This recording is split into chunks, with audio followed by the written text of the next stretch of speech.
नमस्कार। देश और दुनिया की तमाम फटाफट खबरों में आपका स्वागत है। खबरों के लिए आपसे निवेदन कि यदि आपने हमारे चैनल को सब्सक्राइब नहीं किया तो कृपया करके आपके अपने चैनल को सब्सक्राइब कर लें। आप सब्सक्राइब करते हैं तो हमें हिम्मत होती है उन खबरों को आप तक पहुंचाने की जो मीडिया आपसे जबरदस्त तरीके से छुपाता है, या मीडिया उन खबरों को आपको बताता है जिससे आपको कहीं कोई मतलब नहीं है, या कहीं कोई आपके परिवार से या आपकी खुद की समस्या से संबंध है। तो क्या है आज की बड़ी खबर? वेस्ट एशिया में बढ़ते तनाव को लेकर संसद में राजनीतिक घमासान तेज हुआ। लोकसभा में नेता प्रतिपक्ष राहुल गांधी ने इस मुद्दे पर सरकार को घेरते हुए संसद में विस्तृत चर्चा की मांग की है।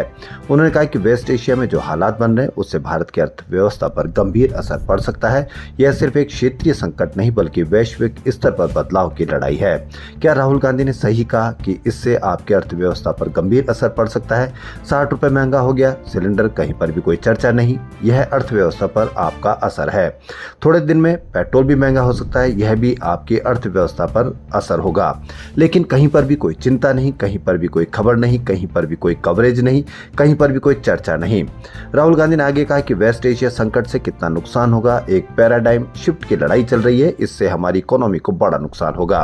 राहुल गांधी क्या एक बार फिर से सही साबित होंगे? इस पर भी आप अवश्य कमेंट करके बताएं।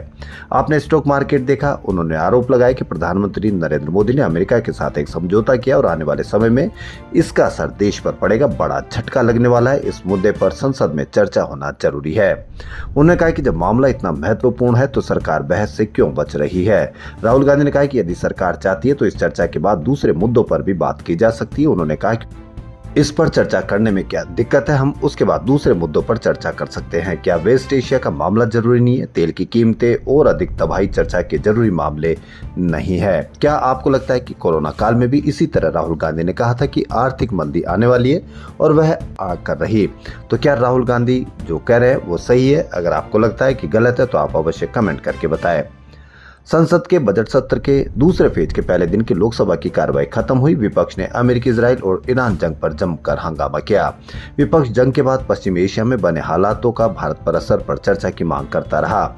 सरकार ने कहा कि विपक्ष स्पीकर ओम बिरला के खिलाफ नो कॉन्फिडेंस मोशन लाइए, हम इस पर चर्चा करने पर तैयार है। विपक्ष चर्चा करे, लेकिन विपक्ष दूसरा मोशन ले आया जिसका विदेश मंत्री ने बहुत अच्छे से जवाब दिया। इसके बाद सदन मंगलवार सुबह 11 बजे तक स्थगित किया गया। राज्यसभा में जब जयशंकर संबोधन दे रहे थे तब विपक्ष ने राज्यसभा का वॉकआउट किया। लोकसभा में उनके संबोधन के दौरान विपक्ष ने वी वांट डिस्कशन के नारे लगाए, खूब हंगामा किया। चेयर के बार बार बोलने पर भी विपक्षी सांसद शांत नहीं हुए। क्या इस वक्त किस पर चर्चा करना ज्यादा जरूरी है? इस पर भी आप अवश्य कमेंट करके बताएं। ईरान ने कहा कि वह लड़ रहा है, यह उसकी पसंद नहीं है। विदेश मंत्रालय के प्रवक्ता इस्माइल बगाई आज एक प्रेस ब्रीफिंग के दौरान कहा कि जंग देश पर जबरन थोपी गई है। जब उनसे सीज फायर के लिए मध्यस्थता की संभावना के बारे में पूछा गया तो उन्होंने कहा कि फिलहाल इस तरह की बात करना गलत होगा। बगाई ने कहा कि इस समय सैन्य टकराव जारी और ऐसे में देश की रक्षा के अलावा किसी दूसरे विषय पर चर्चा करना सही नहीं है। उन्होंने कहा कि ईरान ने इस जंग की शुरुआत नहीं की थी, उनके अनुसार देश को अपनी रक्षा के लिए लड़ना पड़ रहा है। इसके अलावा उन्होंने तुर्की, साइप्रस और अजरबैजान पर हमले से भी इनकार किया। उन्होंने कहा कि पिछले सप्ताह इन देशों की दिशा में ईरान की जमीन से कोई हमला शुरू नहीं किया गया। अमेरिकी, इजराइल और ईरान के कारण शेयर बाजार में आज यानी 9 मार्च को बड़ी गिरावट रही। सेंसेक्स 1353 अंक नीचे 77,566 के स्तर पर बंद हुआ। वहीं निफ्टी में भी 422 अंक यानी यह 24,028 पर बंद हुई।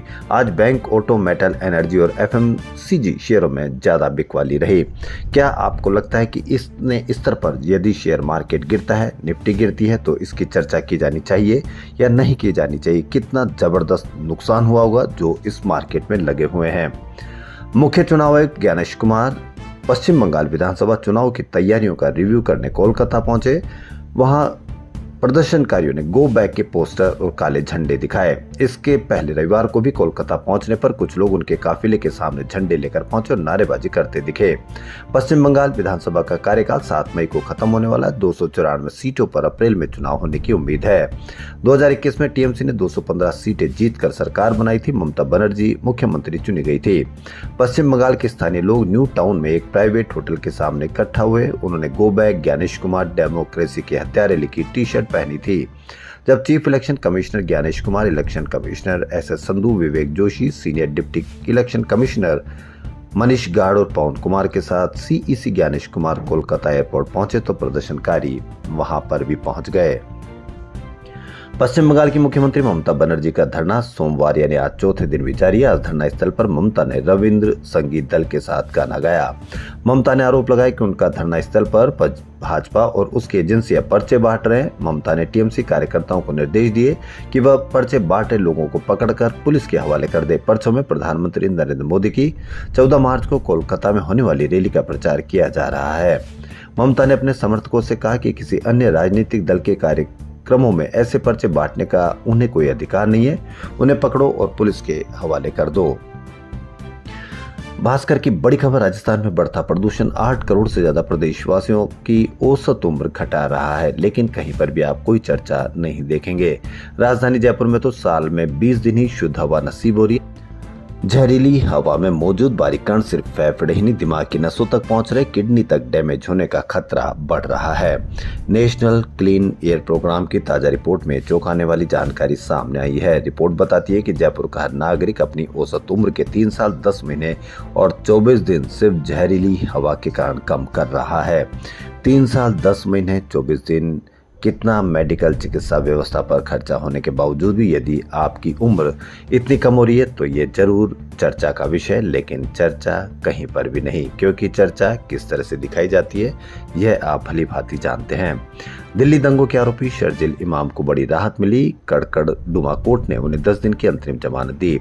कोर्ट ने इमाम को अपने भाई की शादी में शामिल होने के लिए जमानत दी है। जमानत देते हुए कोर्ट ने शर्जिल इमाम से कहा कि वह इस दौरान मीडिया से संपर्क न करे, न ही सोशल मीडिया का इस्तेमाल करे। जानकारी के अनुसार एडिशनल सेशन जज ने शर्जिल इमाम को 20 मार्च से 30 मार्च तक अंतरिम जमानत दी है। शर्जिल ने कोर्ट में अर्जी देकर 10 दिनों की अंतिम रिहाई की मांग की थी। शर्जिल ने कहा था कि उनके भाई की शादी और उनकी मां की तबीयत भी ठीक नहीं है और उनकी देखभाल करने वाला कोई दूसरा नहीं है। ऐसे में उन्हें कुछ समय के लिए बाहर जाने की इजाजत दी जाए। तो देश और दुनिया की तमाम फटाफट खबरों में फिलहाल इतना ही। धन्यवाद।